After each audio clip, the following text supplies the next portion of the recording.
and many other questions. We are talking mining, and we are coming to you live from the heart of the copper belt of the mining sector, copper belt in Kitwe.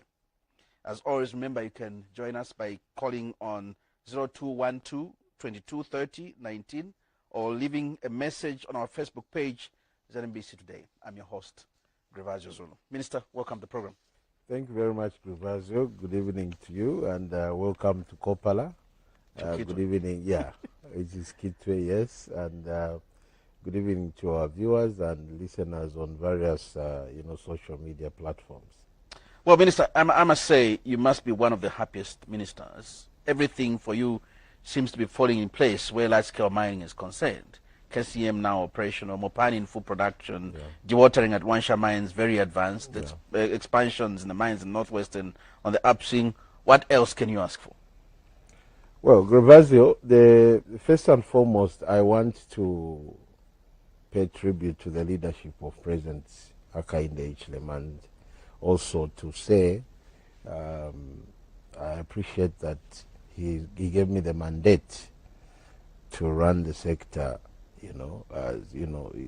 Of course, the vision is the president's. We implement the vision of the vision carrier. Now, when we were in opposition, I think the president was very clear on the fact that we have to get the mining sector back to where it should be. And as such, when we were elected and given the mandate by the Zambian people, and subsequently being appointed as Minister of Mines, he gave us the mandate to say, Minister, the first thing that we need to look at are the low-hanging fruits. We were very alive to the fact that the mining sector largely is Zambia's backbone in terms of the economy. So since that is the case, we needed to look at what are the low-hanging fruits. Let's look at the brownfield mines. Let's get them back on track. As we came in power, Mopani was just on ice, KCM going into care and maintenance. In Luanshya, there was nothing to talk about. First Quantum in Northwestern Province was almost exiting the country because of protracted legal battles. Also, Lumwana was on the verge of closing. Talk about Lubambe mine in Chirilabombwe was also on the verge of closure. And as such, the president gave a mandate to us and me as minister to say, Minister, there will be no mining in court. That was the first instruction. So get all the mining companies that are busy fighting in court, because almost all of them, that was the case. Get these mines back on the drawing table. Let's have a discussion. Let's negotiate.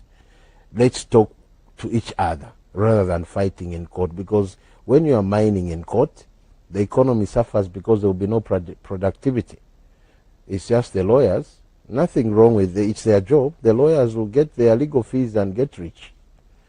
But we said, let us get everyone that is, has legal battles to begin to sit on the round table and have a discussion so that we look at the way forward and get back to the mining site to mine. And that is why we brought KCM back to the table, Mopani and Glencoe issues back to the table. We Shaft 28, the president had to travel to China. When he traveled to China, he negotiated that we resuscitate that mine. There was also a mine in Mumbwa called Kitumba, which was embroidered in a lot of legal battles, was brought on the table. So all these mines, First Quantum was brought on the table. In fact, First Quantum is the first negotiation that we did as UPN government for them to get back to the table. Let's do away with these legal battles. The negotiations was done, and they promised that they invest $1.2 billion in what they are calling the S3 expansion. That they have fulfilled, and the president is going to launch it in August. Also, Lumwana brought back to the table. Of course, Lumwana, there were no legal battles, except they said the policy environment is toxic and we cannot invest any further. But when UPND came, we spoke to them. Right now, they have invested $2 billion in what they are calling a super pit that will double their productivity. Also, the S3 for First Quantum is also going to double productivity. Case Mopani, I think you heard, 2 weeks ago, they were giving us a report. Their production is going up by 37%. KCM, as we are talking right now, I think when we give our quarterly report as a ministry, you'll be shocked at the figures. They are in 2,000-3,000% in terms of productivity, in terms of increase. And that is why you have seen that the economy has begun to respond to what the mining sector is achieving. You can see that almost every economic commentator, when they comment about how that the economy is rebounding, how that we are projecting 6.2, 3 or 5% growth in the economy, how that we are saying the kwacha has picked up, in terms of strength. Every economic commentator is saying because of what is happening in the mining sector, production is going up. When you look at the figures that were presented by ZRIA and Ministry of Finance last week, it was clear that big figures are coming out because of what is happening in the mining sector. So really, the mantra that no mining in court and that let's look at the low-hanging fruits is actually paying back. Last, I think 2-3 months ago, the president went to launch the the new shafts, not really the new shafts at Lubambe. He went to launch the new shafts that are being sunk at Lubambe.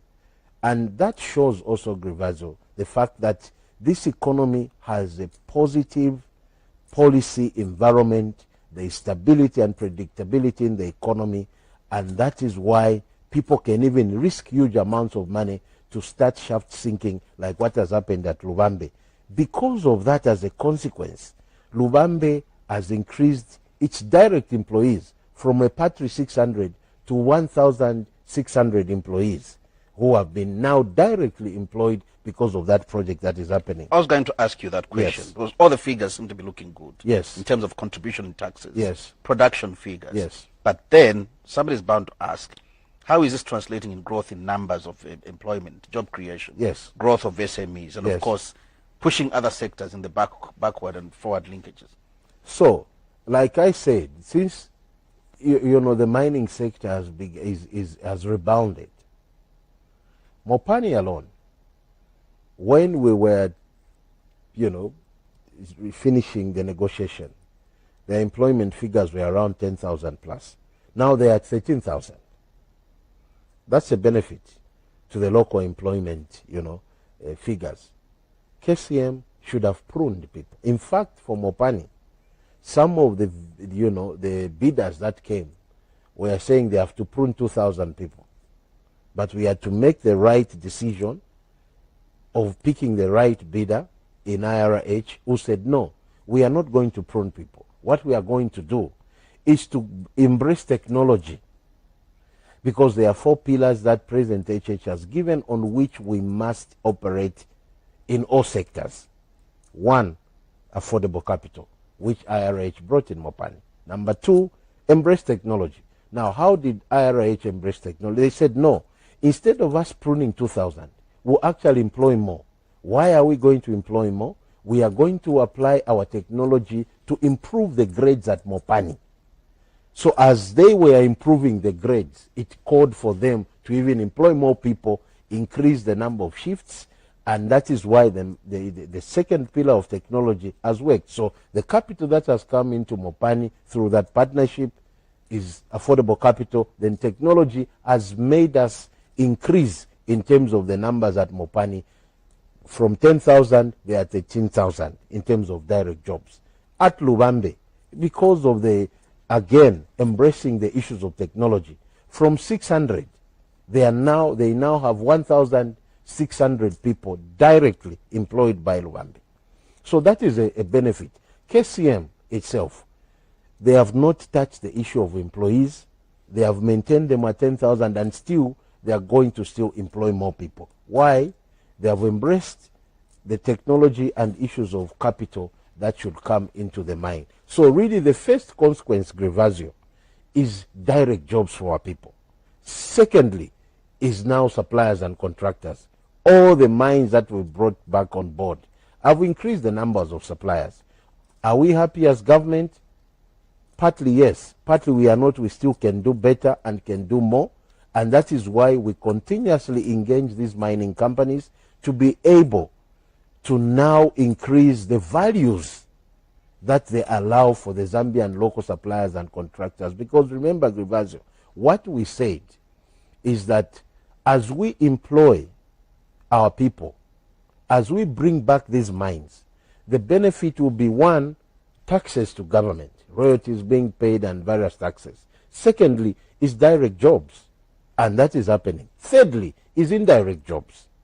That is critical for us, and that is why we are working round the clock to now deal with issues of the local content. I know you... I'm going to ask you that. Yes. And of course, I'm going to touch the issue of SMEs. Of course. But while you're still at the issue of the benefits that the mines are bringing to the table,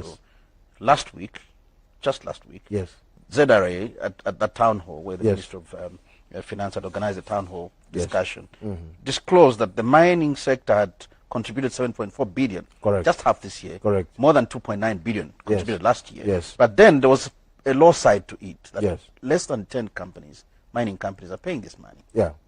So those are how issues. Do we increase compliance? What is happening there? So what, Grivazio, when we were in opposition, the president was very clear that the sector needs proper reform. Immediately he appointed me. I think 3-4 months later, he sent me to go to Tanzania, to go to Ghana, to Botswana, to understand the regulatory framework of the mining sector. Because we needed not to reinvent the wheel. So we said, let's check best practices. And when we came back, I recommended that, Mr. President, we need to put up a minerals commission, a regulator, that will regulate the sector, because our mining sector has a lot of loopholes, has a lot of leakages. There are a lot of people that could be mining without really having their production figures profiled so that ZRA can tax properly. So that is how come we now went into stakeholder engagement to do 2 bills. One was the Minerals Commission bill. The second one was the Geological and Minerals Development bill, which really encompasses, one, a directorate for the artisanal miners. Number 2, that therein lies the local content that you are referring to. So we said there has to be regulation. So when you hear ZRA saying this is the figure, but only a number of companies are contributing to this figure, yet in the cadastre system, a such number of licenses are registered.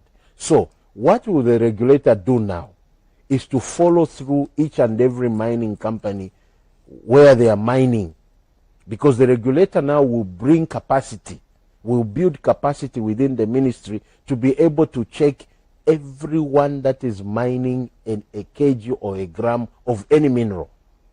When does that regulator start work? The regulator is already in place. The president thankfully quickly assented to that bill, and it's now an act of parliament.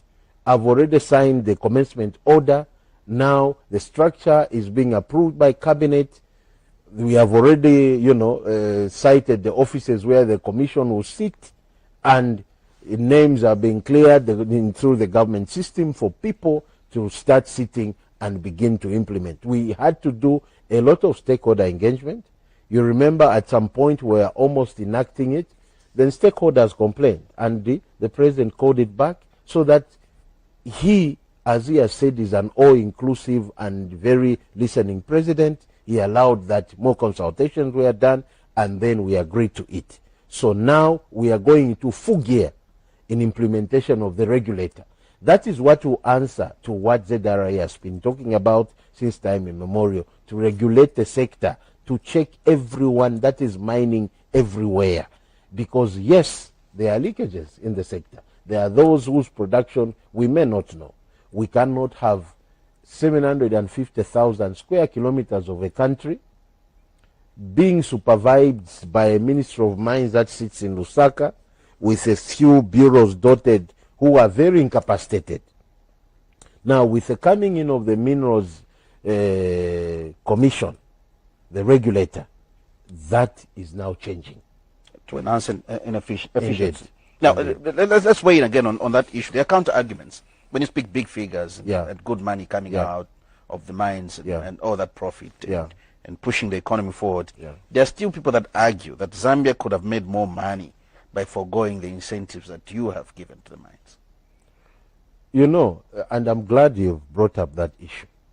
When people talk about incentives, I would want journalists to ask these people that just make these blanket statements.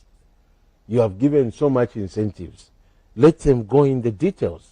What we have done, Grivazio, is to take our mining sector to a place where it is competitive. Whether we like it or not, we need capital inflow. We need partnerships. Our economy, our GDP, Grivazio, is around 20 billion. We need a GDP that should go, like the president has said, my vision is to double or treble this GDP so that we can have enough money to invest. That is why we need partnership. We need money from outside to come and boost investment. So, if somebody is talking about incentives, what incentives are they saying that we have given to the mining companies that are, causing us to lose money? They must be specific. This is the incentive. Don't give the incentive. Give it like that. Grivazio, the people who are talking about incentivizing, investors, we are coming from an economy that was growing. If they didn't incentivize, they didn't, as they claim, the economy was growing to negative 2.8%. Us they are calling that we are given incentives, the economy is now, if it weren't for the drought, last year we should have grown to 5 plus, in terms of percentage of growth. This year, the projections is 6.2 plus percent in terms of growth. The investment that has come in the mining sector, why has it come? Because now they know that the policy environment is stable. The policy environment is predictable. It is the policy environment is able to make any investor recoup their profit on investment. And that is the way it works. So, what we have done ourselves is basically to attract this investment that is boosting the economy of our country. Grivazio, today, I know you are a Kitwe person, you are now in Lusaka. Go around tomorrow, look for a house or even hotel space in Kitwe, in Chingola. Look for a house in Chilabombwe. You're not going to find it. Why? Because now the economy has begun to respond to this investment that we are talking about in the sector.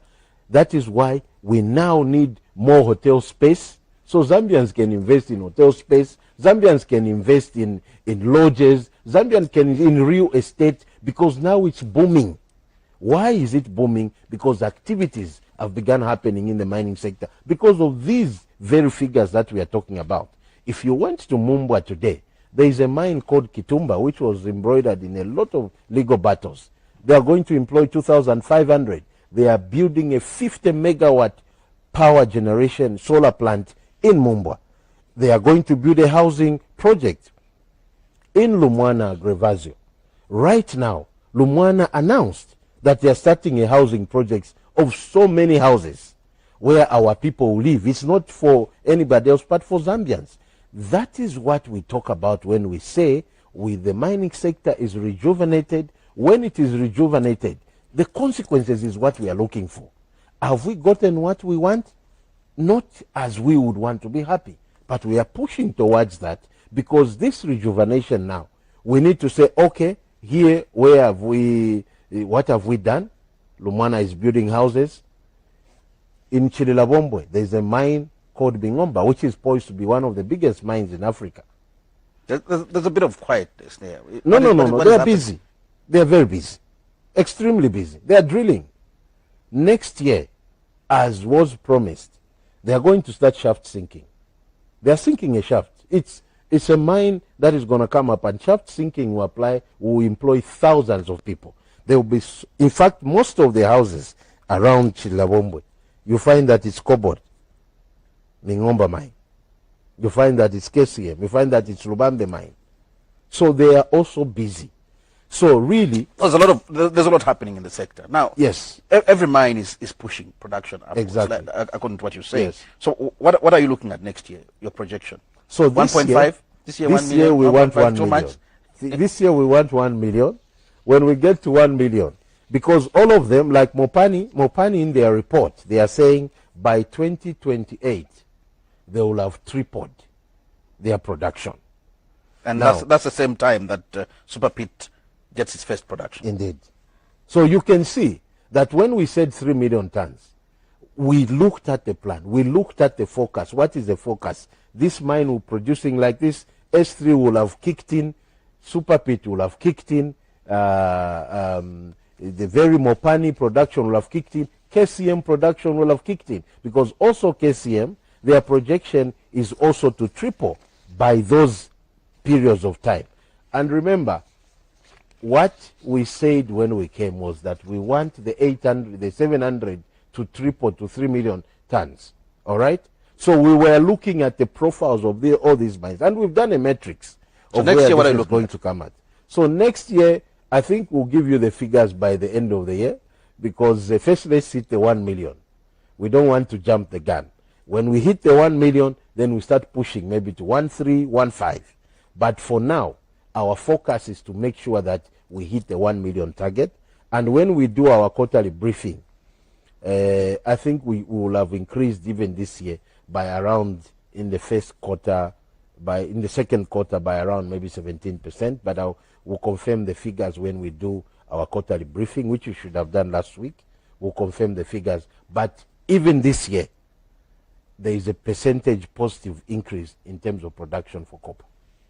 Let's look at value addition. Yes. There's that increase, and the concern again is that almost all the copper is exported in its raw form, unrefined. Is there any plan to ensure that there's a lot of value addition taking place? No, not almost all the copper. Actually, Zambia has been value adding to a certain extent. So you remember I talked about the 4 pillars of President Church in terms of engagement. Number 1, I talked about affordable capital. Number 2, I talked about technology. The third one is partnership, joint ventures. The fourth one is value addition. Value addition is an instruction. So Zambia has been value adding the copper, even from copper ore to concentrate. That is value addition. From concentrate to cathodes and anodes, that is value addition. But we want to go beyond that. Into cable? Into cables. You know that there is now the green energy transition. So we want to also take advantage of that. And the projection, worldwide projection, is that there will be huge, demand for copper, and the prices will skyrocket. So you take advantage of that by going beyond, downstream in terms of, beneficiation. So we want more value to be gotten out of our minerals. And we are encouraging the mining companies, because, by the way, Grevazio, as Zambia, through IDC, we have partnered with Mercuria, where we are now trading in minerals. Because we said, apart from value addition, we also have to trade. When you look at the world, Grevazio, trading companies that have been trading in our copper are quite huge and big. The Glencores of this world, the Trafiguras of this world, they've been trading on the Zambian soil. So even us as a nation, we have said we are going to trade and get more value out of our minerals. And that is part of, the vision of value addition and beneficiation. We'll soon be opening the phone lines, and you can reach us on 0212 22 30 19, 0212 22 30 19, or drop us a message on our Facebook page, NBC Today. Now, Minister, let's move on. We did touch a bit on SMEs. Yes. And suppliers and contractors. Yes. Let me start with suppliers and contractors. Yes. They're not too happy with you. Yeah. When you walk around the Cobalt, the sentiments don't look too good. That there are some mines that are still not talking to them that much. Others don't even want to talk to local suppliers. No. We were at, before I come to the solution that I think will cure that challenge. Last week we were at Mopani. We called all the stakeholders, including suppliers and contractors, and we told Mopani, we want you to give us the figures of how you are supporting local suppliers and contractors. So they gave us the figures. Of course, comparatively, so far, they have done well in terms of giving, our local suppliers and contractors. For the first time, they have given a huge development contract to a local, not local foreign, local Zambian company owned by Zambians in millions of dollars. Sometimes want to understand when you say local. So what I mean is that when they gave us a report, or even mining companies, there are those companies that are Zambian but foreign owned. Then there are those companies that are Zambian and Zambian owned. So when we looked at the figures at Mopani, we discovered that, of course, specialized Zambian company of foreign origin, a certain figure, it was I think around $300 million plus. Then we had about 1,000 Zambian companies. Those were about 29. Then we had about 1,000 Zambian companies who were also given figures around the $300 million. Now we said this is a serious disparity. 29 companies competing in terms of figures with companies that are in thousands. So what we are trying to say is that, can this disparity be dealt with, where quantums, you can say you are supporting 20,000 Zambian companies, but they are beaten by 10 foreign companies. We want that disparity to be dealt with. How are we doing that as government? We are very active on that through the local content, and that is why we pushed the Geological and Minerals Development Act, which is an act now, wherein sits the local content bill. The suppliers will probably be asking themselves at home, when does this come into effect? They've waited for too long. I think that we are at 98% in terms of consultations, and we want to make sure that all stakeholders are engaged, and we want to make sure that we also do not rock the boat in terms of disturbing the local environment that we have worked so hard to improve. So I think that as it sits right now, it was with Chamber of Mines and Ministry of Mines, Ministry of Commerce. Of course, I had told people that by June will be done, but I think certain things were discovered which could, disadvantage our local people. So we had to sit down again and refine it. There's no harm in waiting a little bit, because... Are you being arm twisted by the big not guys? Really. Not really. They've got too much power there. Not really. I think if you knew, or I want you to understand the kind of president that you have. President HH cannot be arm twisted. It doesn't budge like that. Him is Zambia first. But also, you have to look at the investment climate. Don't disturb it by just saying we are Zambia first. But you also look at the climate. You also look at the policy environment. So,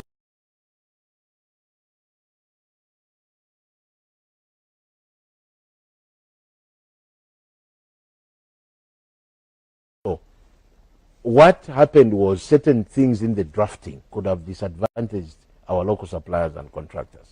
And that's why we say take it back. Ministry of Justice, that will not rock the boat. So as it stands right now, we are all agreed. We are 98%. I think all things being equal and everything agreed, I should be given a report by Monday, and we'll see whether... Monday, which is tomorrow. No. Today is what? Yeah, no, Tuesday, sorry.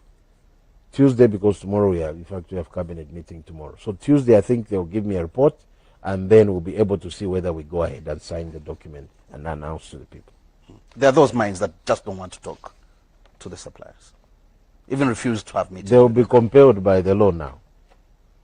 Sometimes in an investment climate, if people feel, they are so big they can't even talk to a supplier. Of course, as government, we are doing our part to follow through, to speak to them, but I think the law will compel them, because government will be checking. The law is here, What have you done to supply to local suppliers and contractors? What quantums have you given? This is what the law is seeking. Please follow the law. But also, we want to say to our Zambian suppliers and contractors to be ready for this when it comes. Because it's not something small. It is something that will give good quantums to our local suppliers and contractors. And by the way, Grivazio, it is only this government that has shown, even to a level of signing, because everybody else was shunning this local content, and that's why our people have been crying. But this government realized this is important to the local suppliers and contractors. We cannot continue not listening to what they're saying. So as we've listened, and we are implementing that. 0212223019, that's the number you can call if you want to participate in the program. 0212223019 is the number you can call, or drop us a message on Facebook page, ZNBC Today. Now, for the suppliers and contractors, there's some concern that some of them lack capacity, and sometimes when they do tendering, they find themselves non-compliant, particularly on the tax aspect. So what has happened now is that ZRA and the mining companies are actually engaging with the suppliers and contractors, and we have made it very clear. Like we told Mopani, we've told KCM, we've told First Quantum, we've told, Lumwana, to say, some of our suppliers and contractors, carry them along. Don't throw the baby with water. Carry them along. Let them, where they are non-compliant, bring them to the fold, teach them to be compliant. Let's use a different method of catching a chicken. There are two ways, Grivazio. You can either chase it or you can trap it. How do you trap it? Give it something that it will look forward to. So how do we trap these so-called non-compliant people? Teach them what to do. Bring them to the fore. Tell them there are those suppliers and contractors who we just have to handhold until they reach a level where they understand that it is important to stay compliant with all statutory requirements. And I think mining companies are listening to that. They are hearing us, and I think some of them, like Mopani, have begun to implement. They are doing KYCs. They are calling the suppliers and contractors. Let's see where is the problem. Where are you having a challenge? Know your supplier. Teach them, build them up. Also, there is a program with UNDP, which is called Supplier Development Program, which they are doing for local suppliers and contractors. That is also another very important program. But also, as a Zambian, if you have, registered a company, just be compliant. Be compliant with NAPSA. Be compliant with ZRA. Be compliant with, other statutory bodies. It's just important because you are doing a business. So, when you are doing a business, there are certain things that you must comply with so that you do not disadvantage yourself. Just do the right things. Don't do shortcuts. Do the right things, and you'll be able to access jobs. Let's move on and look at maybe another important aspect under your ministry. Yes. Zambia has invested about $120 million in high-resolution aerial geophysical survey. Yes. This, as we've come to learn, is one of the biggest investments, about 1% of the total global investment in exploration. Yes. What was the motive behind that? So, Grivazio, very important question. Doing, our 3 million target, strategy. First, it's a brownfield mines. Of course, the artisan and small-scale miners, but also the green fields, starting from the scratch. So, we realized that for you to do proper JVs, for you to do proper mining and also negotiate as you are doing JVs from a position of strength, you need to know what you are sitting on. We need mining licenses that have information. Historically, Grivazio, we've been giving mining licenses without really understanding what sits where. Somebody would just come to the ministry, apply for a license, they get. Before you know it, you discover actually there was a huge deposit there. So we made a decision, and thankfully board decision by President HH to say, Minister, we have to map this country.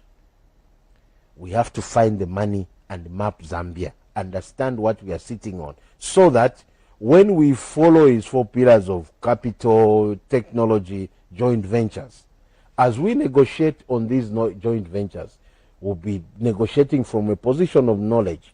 And they say knowledge is power. You say that here is a license, Mr. Grevazio Zulu. This license we want to JV with you as government. You have the money, we have the tenement. So let's structure a deal.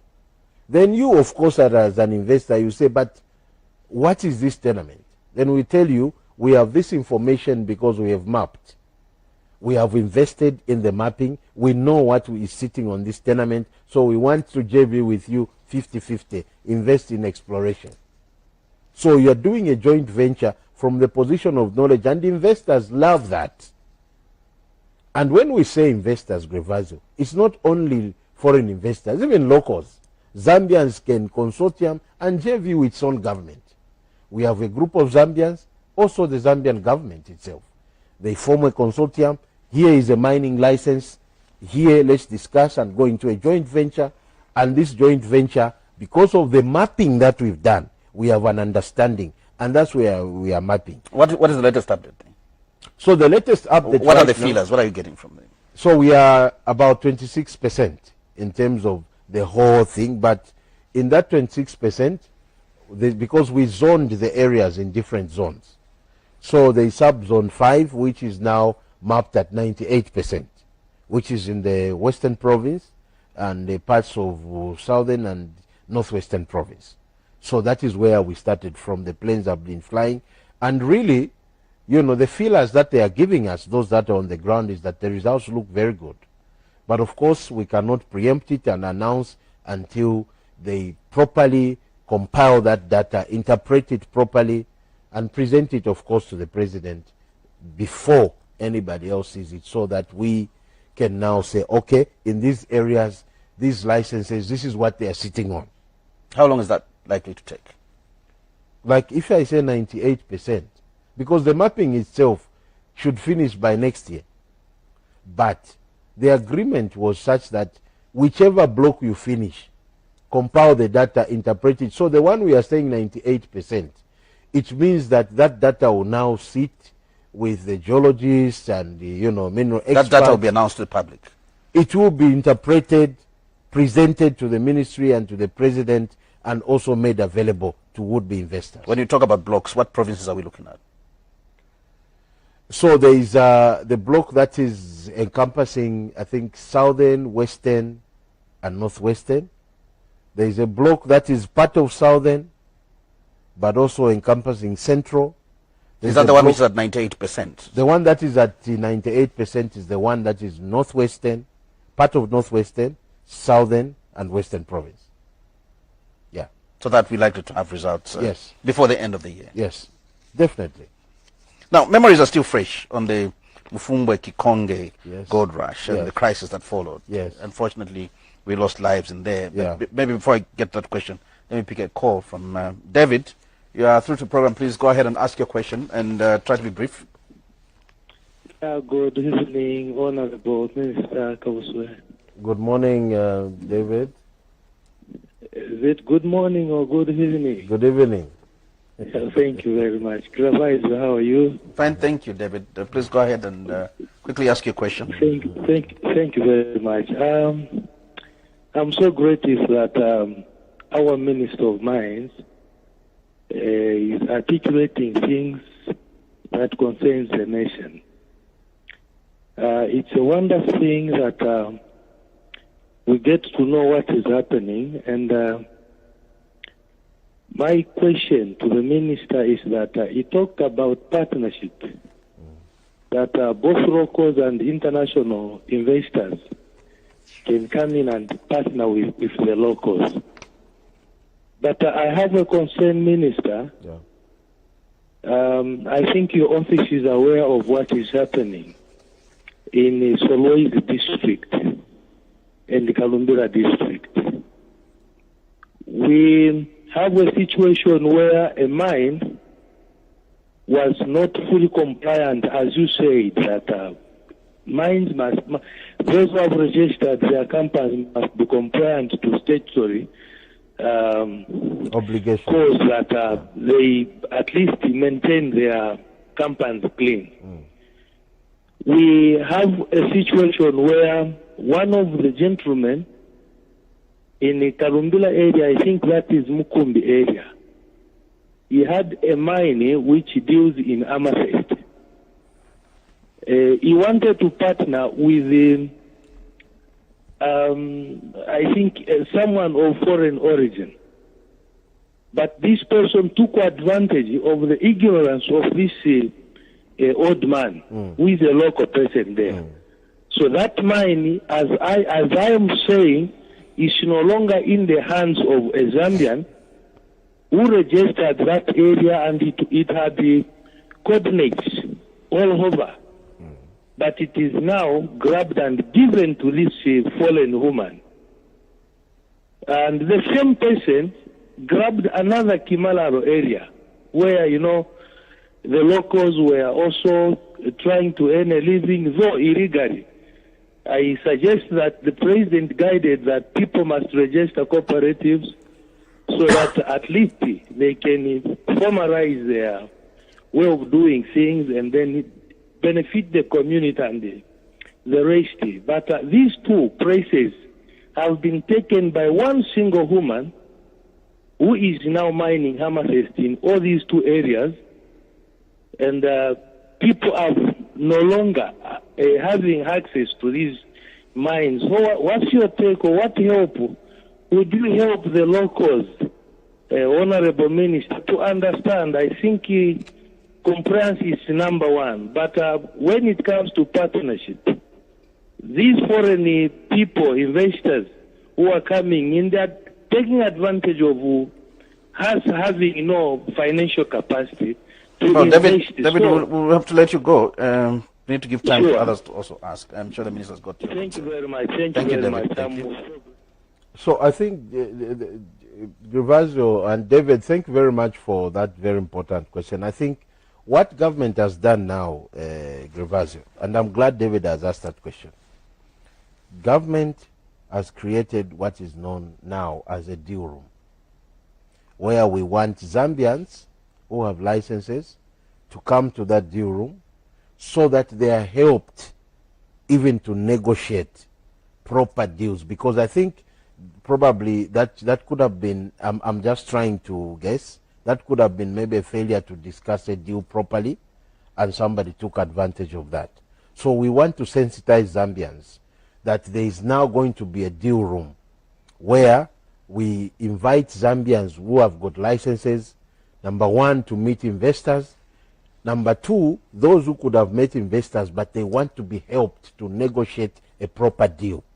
Because probably that was, you know, because, you know, negotiating a deal, Gervasio, is a skill. So you need a skill that can help you to negotiate a deal properly. And get the right... yeah, so that is what that deal room is going to be doing. So that's located at the Ministry of Mines. So it will be now housed under IDC and Ministry of Finance. So, you know, they are the ones that will help the small-scale miners. Now, I was getting to Mufumbwe, Kikonge gold rush and the crisis that followed. Yeah. The loss of lives and moving forward, people want to know what's the status of this area. Yeah, thank you very much, Gervasio. Before I answer that, I want to answer David to say, it will be no harm. Come to the ministry, come to my office, let's look at that issue and see if there is a way that we can salvage the interests of that particular Zambian. If at all, you know, there was something unfair done, there could be a way that we can call the parties. We don't want to try to renegotiate. Yeah, so that we renegotiate. Now, before you answer my question, there's Peter from Rwanda. Peter, go ahead and ask your question. Please brief. We need to accommodate more callers. Good evening, Minister. Good evening, Peter. Thank you. I'm calling from Rwanda, and I think the government is doing quite good things to see that our minerals benefit the locals. But my concern is that Luanshya as a town has been mining copper and a few other minerals for decades. But up to now, there's nothing to show that Luanshya as a town has benefited from these minerals that are mined from here.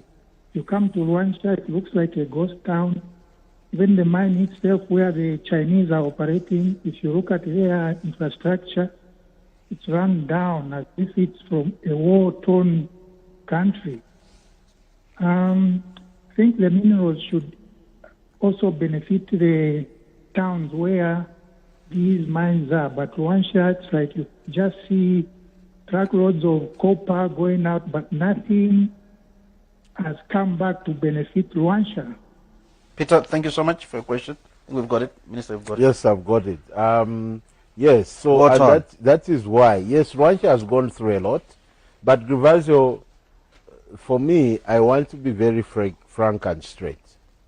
Really, there have been times when we've seen benefits out of these mines on the copper belt. If for example, Chilabombo, where I come from,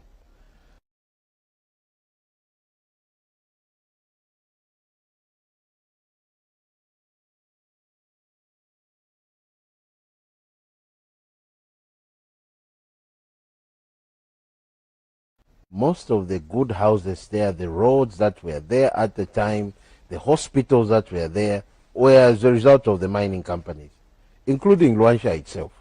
There were big houses there, nice roads. Luanshya was a beautiful place during the Binani days, if you remember, when that mine was shut. And that is why for now, as government, we have said, let's resuscitate Shaft 28, which is being dewatered now. The rules of engagement are that that mine, when it comes back, first it will employ 3,000 people. That is consequence number one. When we met suppliers and contractors in Luanshya, that is a group of suppliers that have met for the first time. We are not complaining about late payments, no jobs, because they have contracts, they have jobs in Luanshya. And when you go around Luanshya now, life has begun to come back because of what is happening at Shaft 28 and the way this government is engaging. So I do feel with Peter to say yes, Luanshya went down, but I think under the new dawn, you've seen the Luanshya road now done. When you are going to Luanshya now, it's 10 minutes from that Masangano 10 of you to go to Luanshya, because now Luanshya is coming back to life. So this should be about government. Government picking taxes, government fixing the road. Of course. Government fixing the infrastructure. Of course. So Luanshya doesn't look like a ghost town. Indeed, indeed. There's Tumbeko from Lusaka calling us. Tumbeko, go ahead and ask your question. Thank you, sir. Good evening, Honorable. Good evening, sir. Thank you. Good evening, the moderator. Good evening, sir. Allow me to speak broken English. No problem. Honorable, you have done a lot. Mines were closed for 24, 28 years. I just want to recommend you for not allowing those illegal mining in Mufumbwe. Not only in Mufumbwe, even in Mumbwa. I remember the vice president went in Mumbwa for those who died. The government is losing so much money for those who are dying in those fake mining. Please, don't allow. If it was me, I would have involved even the army for not tolerating illegal mining. Thank you, sir. Thank you, Mr. Stumbeko. Thank you so much for coming through. So that's a commendation, and I guess it ties in well with the question that you've just asked. So, what's the way forward? You've moved out people from Kikonge, and yes, anxiously waiting. The way forward, Grivazio, I know that 1 hour on Sunday seems like 5 minutes. The way forward on the Kikonge, in fact, from here, tomorrow I'm doing some launch in the constituency. On Wednesday, I'm going to Mufumbwe. What we've done is we've structured the cooperatives there, and we've cut them into smaller units of licenses, which will give We are doing stakeholder engagement with the local people there, with the chiefs, but also Mufumbwe people need to realize that licenses will not only be for only Mufumbwe. Why shouldn't that be? Why shouldn't the locals benefit? Who's getting these licenses? So Mufumbwe, are we coming from Lusaka to go and pick them up? No. Are we coming from Kitwe to go and pick them up? I want to be very clear, Grivazo. The wealth of Zambia, whether it sits in Copper Belt, it sits in Lusaka, is for Zambians. Copper Belt itself has done a lot in terms of contributing to the treasury of the country. I don't want to go into those details. So we want to remove the thing of saying if this wealth is in Chirabombo, only Chirabombo will be in Konkola mine. No, we have miners who are coming all over. What we have done, the majority, a larger part of the licenses will be people within Mufumbwe, Kasempa, and the Kashima area. The chiefs there are part of the engagement process, and the licenses will be given to the people of Mufumbwe, to the people of Kasempa, because that licenses is in Mufumbwe, is in Kasempa. How soon will that take? Kashima. We are going there on Wednesday to give the license. Yes. And mining starts. Yes. So we are also going. You've got a minute. You've got a minute to conclude. Zambia now looks like literally a gold mine. Yes. Do you know where the gold is? So do you have an understanding of where the occurrence is? The mapping will now give us that story. But what has been happening, Grivazio, is that it's people, normal common villagers, who are discovering these things. Why are they discovering? Because we haven't been mapping. We last mapped 50 years ago. So we needed to have been mapping. But this government now is taking practical steps, map, mineral regulator. We are now going to have a director for artisanal on small scale for the first time in Zambia, dedicated to them, because they are part of the 3 million ton strategy. They are part of the gold strategy. They are part of the lithium strategy. They are a very important part in terms of contributing to the wealth of this country, but also a very important component of job creation. And that is why we have now dedicated a director for artisanal on small scale mining. To help that sector grow. To help that sector to have engagement. Thank you so much for coming. Thank you, Grivazo. I needed more time. You've been watching Sunday Interview, and our guest this evening was the Minister of Mines and Minerals Development, Honorable Paul Kabuswe. I'll be back next week, sometime. Pleasant viewing. Thank you.